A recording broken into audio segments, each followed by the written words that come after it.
AEC-80. This test is conducted at approximately 11:30 each Wednesday morning, weather permitting. If this had been an actual emergency weather situation, the warning alarm would have been followed by an actual watch or warning. Reception of this broadcast and the warning alarm will vary at any given location. This variability, normally more noticeable at greater distances from the transmitter, will occur even if you are using a quality receiver in perfect working order. To provide the most consistent warning service possible, the warning alarm will normally be activated for warnings in selected watches within a 40-mile radius of your transmitter. This area includes the following counties in the Atlanta listening area: Cherokee, Clayton, Cobb, DeKalb, Douglas, Fayette, Forsyth, Fulton, Gwinnett, Henry, Newton, Rockdale, and Walton.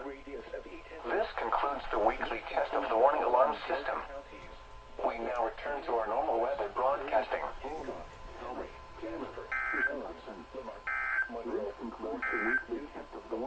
Here is the hazardous weather outlook. This hazardous weather outlook is for portions of north and central Georgia. For this afternoon and tonight. Here is the official forecast from the National Weather Service for the Thomaston listening area.